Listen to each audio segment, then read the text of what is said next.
Barakata Yahweh, Barakata Yahushai, Ba'ashim Rakakodash, Barakata.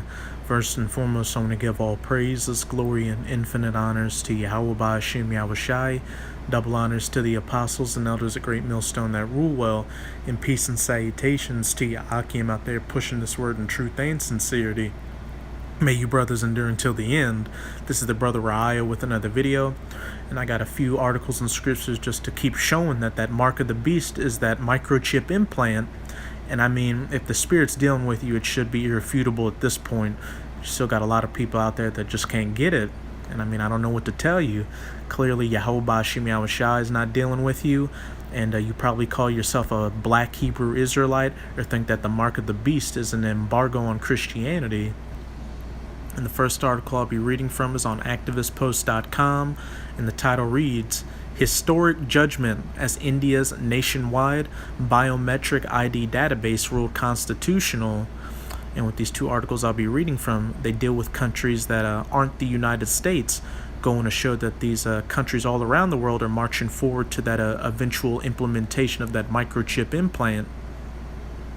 And what do we got right off the bat? An eye scanner, that mark in the forehead. As the march towards a cashless and privacyless and also a microchip implant-based society accelerates forward, a new high watermark has been reached. India first introduced its concept for a nationwide biometric ID database more than 7 years ago, which they touted as a necessary social welfare program to assist the millions of India's unbanked, streamline welfare distribution, and reduce corruption. And that's how these governments are going to sell it to the people. Look, if you get this chip, it reduces corruption, and also if you're poor or you've just lost your job, this chip will help you with our social welfare benefits. And just think how much more that is going to be exacerbated when the U.S. economy collapses, and not only are people out of a job, but they find that their money's been rendered virtually useless overnight. The majority of you Americans are going to line up to get this chip after you've gone a few days without food in your belly. At the time, Brandon Turbeville reported on the plan for Activist Post. Yet, although the justification for the billion-person database is the increased ability to accurately disperse social welfare benefits, it will not be just the Indian government's social welfare programs that have access to and utilize the UIDAI. Indeed, even before the program has been completed, major banks, state and local governments, and other institutions are planning to use the UIDAI for identification, verification purposes, and, of course, payment and accessibility. As Aaron Sains of the Singularity Hub writes, yet, the UID is going to be used for much more than social welfare programs. The UIDAI is in discussion with many institutions, banks, local and state governments, etc., to allow them to use the UID as a means of identity verification. These institutions will pay the UIDAI some fee to cover costs and generate revenue. There seems to be little doubt that once it is established, the UID will become a preferable method, if not the preferable method, of identification in India. Sains also sees the eventuality of the UIDAI program becoming a means of payment and accessibility, as it says in the scriptures, that they may neither buy nor sell, save he that has the mark. He continues, ultimately, I wouldn't be surprised if the UID, with its biometric data, could be used as a means of payment when linked to a bank account or as an access key to homes and cars. Purchase a meal with your fingerprint and unlock your door with the twinkle in your eye.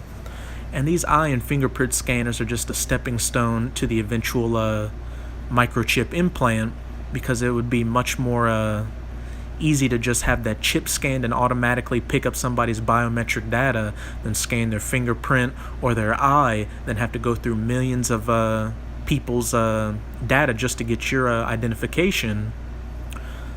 Similar results could be expected in other nations that adopted biometric identification systems. And just from that paragraph alone, all those uses that could be accessed through fingerprint or eye scanning pretty much covers every facet of society, just going to show that when that chip is implemented, that you won't be able to function without it. And this brings you to my first precept, which we always go to when dealing with the mark of the beast in Revelation chapter 13. I'm going to start at verse 16. And he being the elites of the Edomites, which are ruling the planet right now, such as the Rockefellers or the Rothschilds, causeth all, both small and great, small such as India, great such as the United States, rich and poor such as those on social welfare programs, free and bond, to receive a mark in their right hand or in their foreheads, that microchip implant, and that no man might buy or sell save he that had the mark, or the name of the beast, or the number of his name. And what do we just read? Yet the UID is going to be used for much more than social welfare programs. The UID is in discussion I lost my place. Ultimately, I wouldn't be surprised if the UID, with its biometric data, could be used as a means of payment, buy or sell. And then when we jump down, to purchase a meal with your fingerprint, or that mark in your hand, and unlock your door with the twinkle in your eye, that mark in your forehead. This appears to be exactly the path the country is on now that more than 1 billion people are signed up. According to a new article in the Wall Street Journal, India's top court addressed the constitutionality of the program, as well as deeper concerns about ongoing privacy violations. The country's controversial Aadhaar program uses photos, finger, and eye scans and has already signed up more than 1 billion people. So this is no little thing. You can see they're rocking and rolling with these programs. It has sparked an intense global debate over how far democracy should be able to go in collecting the personal data of its citizens and how that data can be used, shared, and protected. Wednesday's Supreme Court ruling was a response to multiple challenges to the system.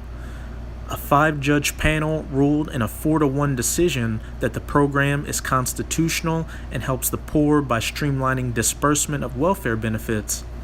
And you got to realize a lot of these Supreme Court judges and heads of states in these countries rub shoulders with the elites and are all on board for pushing that New World Order agenda because they think they'll have a part to play in it.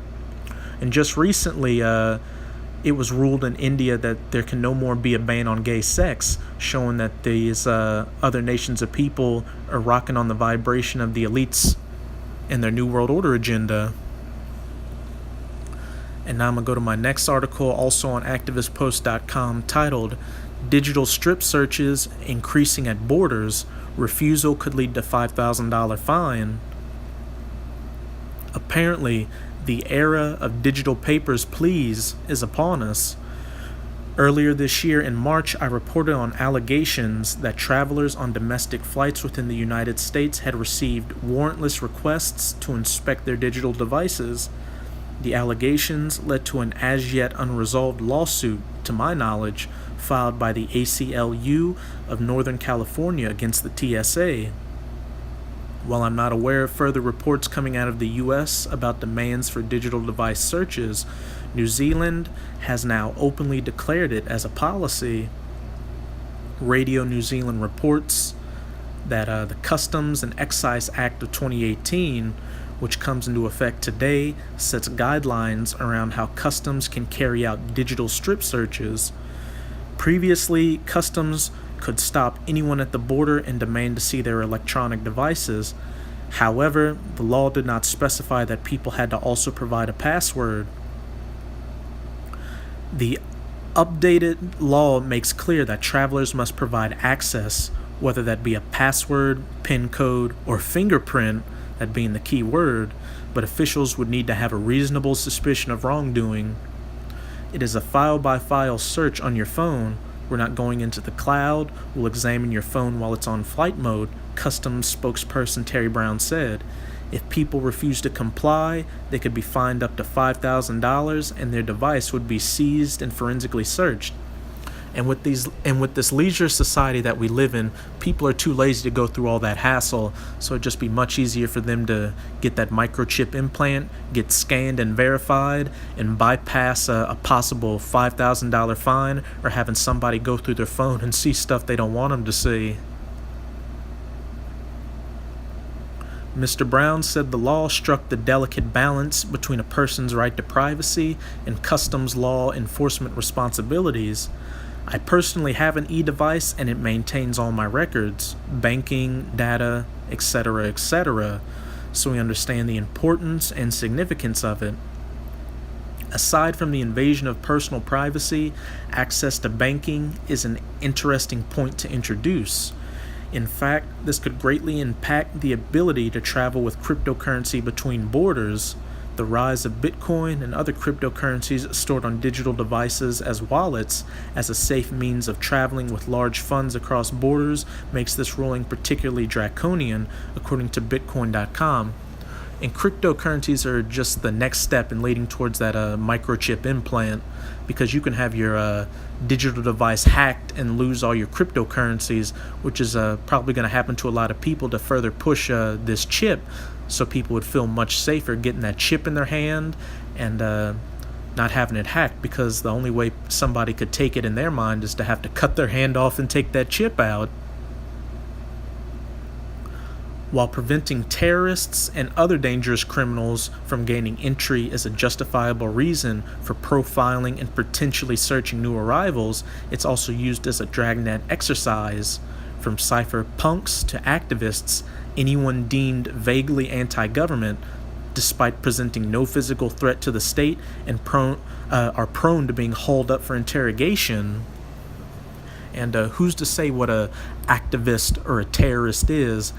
As you know, a lot of people are already on the government's watch list for just being an environmental activist or being a right-wing patriot, but chiefly the men of the Lord through GMS who are on the highways and byways out there pushing this word are on an anti-government watch list, because that's what we're all about.